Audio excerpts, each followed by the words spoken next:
संघाचा सरसंघचालक हा हिंदू असेल, मग तो एससी किंवा एसटीचा पण असू शकेल. सरसंघचालक हा क्षत्रिय वैश्य नव्हे तर हिंदू म्हणून निवडला जाईल. मोहन भागवत यांचं भाष्य.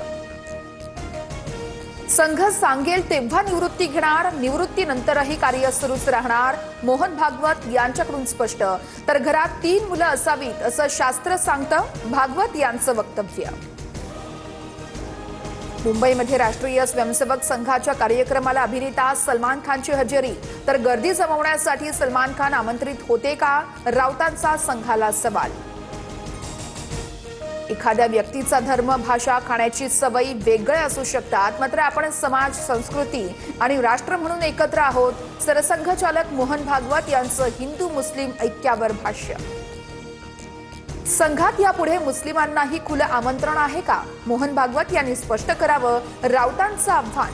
तर हिंदू मुस्लिम द्वेषाच्या प्रचारात संघही सहभागी, राऊतांची टीका.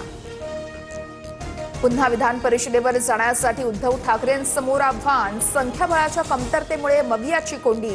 उद्धव ठाकरेंना आधी राज्यसभेचं समीकरण जुळवावं लागणार.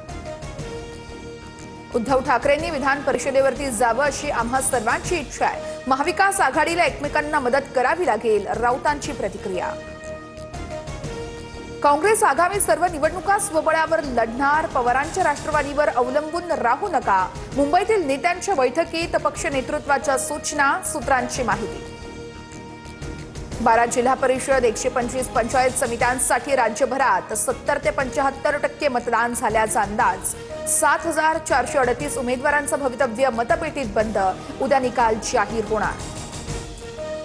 जिल्हा परिषदेच्या मतदानानंतर उपमुख्यमंत्री सुनेत्रा पवारांनी मानले मतदारांचे आभार. अजितदादांचं कार्य आणि विचार अधिक सक्षमपणे पुढे जात आहेत.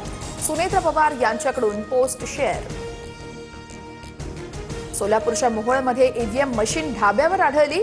ढाब्यावरती ईव्हीएम मशीन सापडल्यानं राष्ट्रवादीच्या उमेश पाटलांचा आक्रमक पवित्रा. तर संबंधित मशीन अतिरिक्त त्यावर कोणतंही मतदान नाही, प्रशासनाची माहिती. कल्याण डोंबिवलीतील ठाकरेंचे बेपत्ता नगरसेवक, भाजप आमदार आणि महापौरांसोबत एकाच मंचावर. इतके दिवस कुठे होता तसा सवाल विचारताच नगरसेवक राहुल कोट यांनी पळ काढला. पुणे महापालिकेच्या महापौर आणि उपमहापौर पदाची उद्या निवडणूक. भाजपकडून मंजुषा नागपुरे महापौर पदाच्या उमेदवार. तर शुक्रवारी स्थायीसह इतर समित्यांवरील सदस्यांची नियुक्ती होणार. अनिल देशमुखांचे पुत्र सलील देशमुखांच्या कंपनीचा दोषमुक्तीचा अर्ज कोर्टाने फेटाळला. गुन्हेगारीतून मिळालेला पैसा कर्जाच्या स्वरूपात लपवल्याचा प्रीमियर पोर्ट लिंक्स या कंपनीवर आरोप. सीटीईटी परीक्षा केंद्रावर महिलांना दागिने काढायला लावले. छत्रपती संभाजीनगरमधील परीक्षा केंद्रावरील प्रकार. दागिने काढून या असा उल्लेख हॉल तिकीटवर नाही, नातेवाईकांकडून आक्षेप.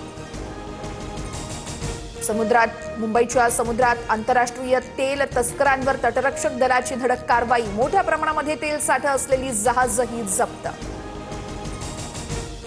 मुंबईमध्ये पुरुष बुरखा घालून महिलांसाठीच्या राखीव लोकलमध्ये चढला.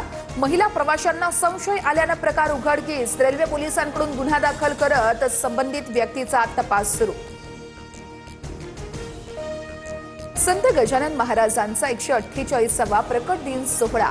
शेगावामध्ये लाखो भाविकांची वांधी आली. भाविकांना दर्शनासाठी मंदिर रात्रभर खुलं ठेवलं जाणार. T20 विश्वचषकात Bharat Pak high voltage सामना होण्याची शक्यता. आयसीसीची पीसीबी सोबत चर्चा सुरू असल्याचं समोर.